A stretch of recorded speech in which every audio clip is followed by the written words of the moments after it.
Basically ये है कि हमारे यहाँ 20 तारीख को गुलाम जिलानी खान जो कोकरबाग मलबाग में रहते हैं, पुलिस स्टेशन सोरा की जुरिडिक्शन आती है, वो उनके घर यहाँ कुछ दिनों के बाद शादी होने वाली थी। वो मीनवाइल जोन ने ज्वेलरी व्वेलरी घर में जमा करके रखी थी, तो ड्रामाई अंदाज में वो चोरी हो जाती है। तो नेक्स्ट डे 21 तारीख को वो हमारे पास आते हैं पुलिस पोस्ट अहमदनगर में, जो पुलिस स्टेशन सोरा की जुरिडिक्शन में आता है। तो वहाँ पर उन्होंने एक कंप्लेंट दे दी कि मेरे घर में ऐसे चोरी हो गई कि वो 20 तारीख को घर से 4 और 7 बजे के बीच में कहीं बाहर गए थे 1-2 घंटे के लिए, घर में कोई नहीं था। तो जब वो वापस आए तो उन्होंने देखा कि घर में जो ज्वेलरी थी वो सारी चोरी हो गई थी। तो उसी बेसिस पे हमने, उस कंप्लेंट की बेसिस पे हमने एक FIR दे दिया 91/2021 अंडर सेक्शन 454380 IPC।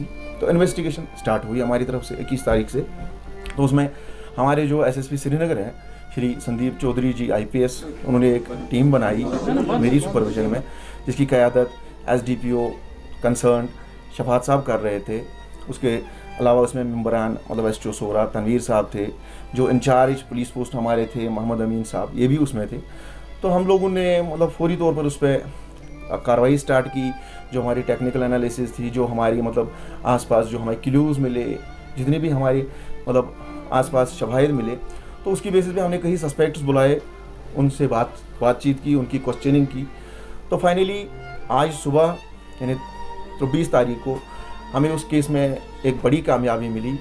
जो उसमें एक सस्पेक्टेड लड़ी थी, तो उसके एतराफ़ पे हमने वो जो जितनी भी स्टोलन प्रॉपर्टी थी उसमें वो रिकवर कर ली।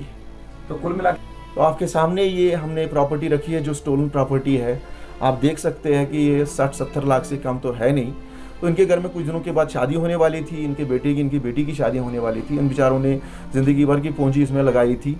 तो शादी के लिए तैयारियां हो रही थी। नेचुरली आप समझ सकते हैं कि हमारे यहाँ शादी से पहले लोग ज़ेवरात जमा करके रखते हैं दुल्हन के लिए, या जो आने वाली दुल्हन है उसके लिए।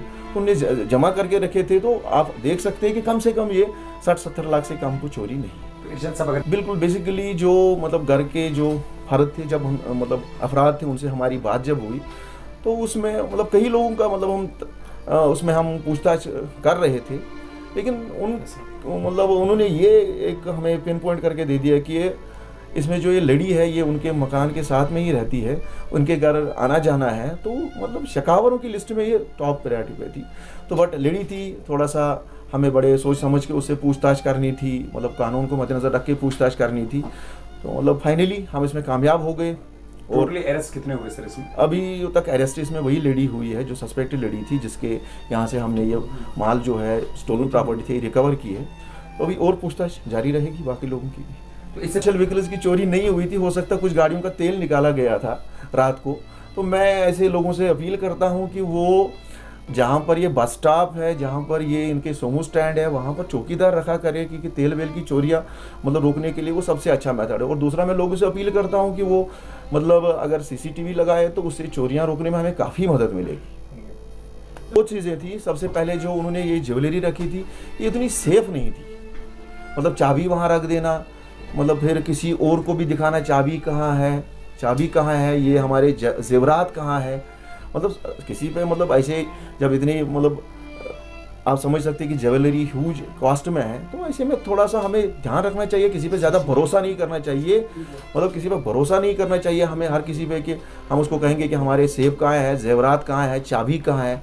चाहे वो हमारे रिश्तेदार हो, चाहे हमारे हमसाए हो, चाहे यार दोस्त हो, थोड़ा सा एक सेक्रेसी रखने की ज़रूरत है ही है घर में। उसके अलावा मैं ये भी एक चीज़ मुझे लगी कि उन्होंने तो घर में CCTV वगैरह का कोई इंतज़ाम नहीं रखा था। बहुत डिफिकल्ट। ऐसे जब चोरी होती है तो इसमें सस्पेक्ट्स होते हैं, कोई एक्यूज़ नहीं होता है। तो किसी को भी हम मुलजिम मान के चलें ये मुश्किल होता है। जब हमारे पास शवाहिद होंगे, सबूत होंगे, रिकवरीज होंगी, तभी तो हम किसी को एक्यूज़ ठहरा सकते हैं। तो हमेशा एक चैलेंज रहता है, तो इसमें भी चैलेंज रहा।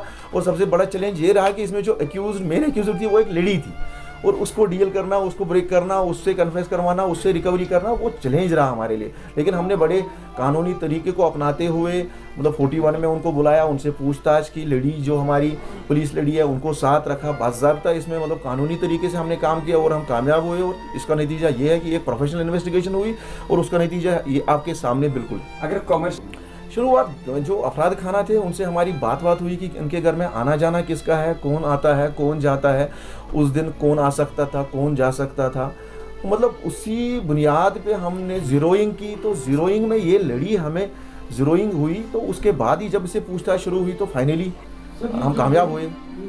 ममनू नहीं थी बिल्कुल, घर के हमसाए यहाँ कह सकते कि रिश्तेदारी में उनके घर आना जाना था, तो जैसे मैं कह रहा था इजी एंट्री इसकी थी, आना जाना था, एसेसिबिलिटी इसकी थी। मतलब पीपल शुड बी जैसे मैंने आपको पहले ही कहा कि इसमें मैं कहता हूँ कि जब घर में जेवरात हो, कीमती चीज़ें हो, तो सेक्रेसी रखना ज़रूरी है। ये घर के अफरादी खाना को ध्यान रखना चाहिए कि चाबी कहाँ रखनी है, ये चीज़ें कहाँ रखनी है, बाकी रिश्तेदारों से, बाकी हमसायों से, बाकी जान पहचान वाले लोगों से तो थोड़ा सेक्रेसी रखने की ज़रूरत है इन चीज़ों में। तो ज़्यादा हमें हर किसी पे मतलब आंख बंद करके भरोसा नहीं करना चाहिए। तो आज भी मुझे ऐसा ही लगा कि लोगों ने आंख बंद करके भरोसा किया है, और इतनी मतलब बड़ी चोरी तभी हुई कि जब उन्होंने भरोसे में आके जेवरात के बारे में मतलब यहाँ चाबियों के बारे में किसी को मतलब दिखाया था। अपील करते हैं कि वो जाएं मजिस्ट्रेट के पास, रिलीज कराएं, हम उनके हवाले कर देंगे। जो भी कोर्ट प्रोसेस है, लीगल प्रोसेस वो फॉलो करें, उनको मजिस्ट्रेट के पास जाना है, अप्लाई करना है, रिलीजिंग के लिए रिलीज कर दें और ले लें।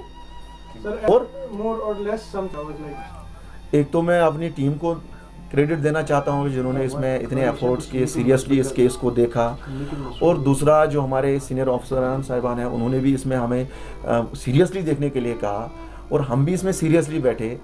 और जो इसमें मतलब सबसे इम्पॉर्टेंट चीज़ थी कि हमने इसमें जल्दी से जल्दी कोशिश की कि ये चोरी मतलब जो इसमें मतलब सॉल्व हो जाए, जो प्रॉपर्टी है वो रिकवर हो जाए। तो जितना टाइम गैप मतलब मैं लोगों से अपील करता हूँ कि अगर कहीं चोरी होती है वो जल्द पुलिस के पास आ जाए। अगर ये 10 दिन के बाद आता, 15 दिन के बाद, हमारे लिए मुश्किलात बढ़ जाते। ये एक दिन चोरी दूसरे दिन आ गया, जल्दी आ गया, हमने भी इन्वेस्टिगेशन सीरियसली की, प्रोफेशनली की, तो उसी का नतीजा है कि ये चोरी सॉर्ट आउट हो गई।